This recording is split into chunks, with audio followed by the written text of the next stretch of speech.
ब्राजिलियानफोरा बा वर्ल्ड रेंकिंआव ब्राजिलियानफोरा फुटबलनि माने चेम्पियन अफ द चेम्पियन आरो नर्थ इस्टआव जुदि फुटबलाव बांसिन माने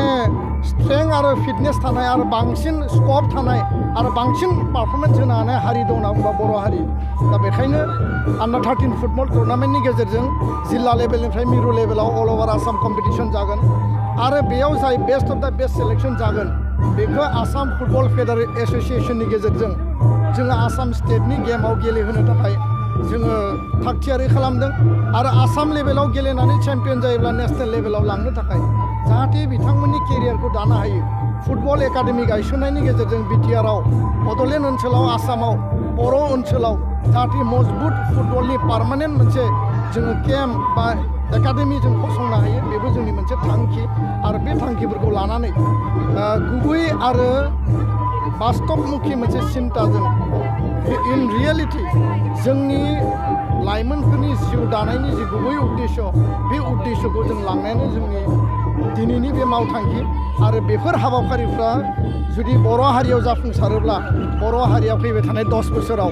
जोङो बांसिन नेसनेल इन्टारनेसनेल आरो नेसनेल इन्टारनेसनेल क्लाबफोराव गेलेनो हानाय बर' हारिनिफ्राय मोजां मोजां प्लेयार जों मोनगोन आरो बिनि गेजेरजों हारिया आरोबाव आगानसे बड'फानि सिमांजों गेरेमसा माहारि दानायनि थांखिया जाफुंसारगोन होननानै आं मिजिंथियो बड'लेण्ड मुलुगसोलोंसालिनि भाइस चेन्सेलर लाड्डु सिं बिथाङा सासे अपदार्थ अकर्मण्य आरो सासे माने जाख्ल'नाय करापसनाव लिप्त थानाय सासे सुबुं आरो बेखायनो जोङो बेखौ गोलाव समनिफ्रायनो दाबि लाखिबोदोंमोन बिथांखौ बिनिफ्राय सासपेन्ड खालामनांगौ होखारनांगौ नाथाय आसामनि रायजो बेंगिरि मानगोनां बिथां आसामनि गिबि मन्थ्रि बिथांमोना जिखिनि राइट टाइमाव स्टेप लानांगौमोन लायाखैमोन नाथाय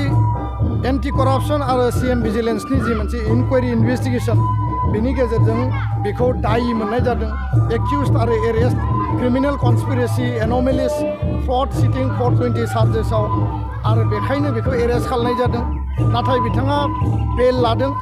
आरो सासे एरेस्ट जानाय एक्युज जानाय बेल लानानै थानाय मानसिया बड'लेण्ड ओनसोलनि बयनिख्रुइबो मर्यादापूर्ण मोनसे प्रिमियार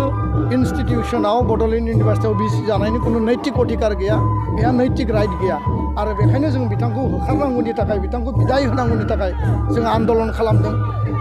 मानगोनां माने चेन्सेलर गभर्नर बिथांनो मेम'रेन्डाम हरदों CMनो मेम'रेन्डाम हरदों आरो जोंनि दाबि जोंनि आन्दलनखौ सन्मान होनानै आसामनि गभर्नर बिथाङा मोनसे फर्मेलिटि मेनटेन खालामनायनि थाखाय हाई लेभेल मोनसे इनकुवारि कमिटि बिथाङा बिश्वरन्जन सामालनि नेतृत्वआव गायसनदों आरो बे 3 मेम्बार जि टीम दङ बिथांमोना बेखौ नायबिजिरगोन आरो बड'लेण्ड इउनिभार्सिटिनि VC बिथांखौ अलरेडि सुटियाव हरनाय जाबाय सुटियाव हरनाय माने मिनिङा बेनो बुजायो बे आरो मालाबाबो बे इउनिभार्सिटियाव फैफिननायनि परिबेस गैलिया आरो जोंनि दाबिया जाबाय बिथांखौ सासपेन्ड खालामनांगौ साख्रिनिफ्राय होखारनांगौ आरो बे कमिटिया जेब्लानो फैगोन एबसुआ बिथांमोनखौ लोगो हमगोन तथ्य पाति होगोन आरो जोंनि बाथ्राखौ जों क्लियारलि फोरमायगोन 1 आगस्टनिफ्राय इनडिफिनिट धर्ना बेयाव दङमोन बे धर्नाखौ जों आपातत बे समाव जोङो दोनथ'दों आरो बे कमिटिजों जों सावरायगोन आरो कमिटिनि प्रतिवेदन बे कमिटिनि जिखिनि तथ्य इनकुवारिनि सायाव निर्भर खालामगोन बिथांमोना जुदि राइट ट्रेकआव खामानि मावोब्ला जोङो बिथांमोनखौ बरायगोन आरो जुदि राइट ट्रेकआव खामानि मावाब्ला जोंनि आन्दलना कन्टिनिउ जाफिनगोन जोङो आसाबादि मानगोनां भाइस चेन्सेलर माने चेन्सेलर अफ द इउनिभार्सिटि गभर्नर अफ द माने आसाम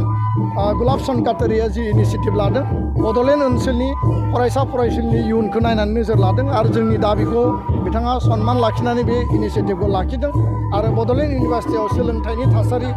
बेयाव मोजां माने जिउ दानायनि थासारिया आरोबाव बेयाव फैफिनगोन जों बेखौ मिजिंथिदों गोजोन्थों।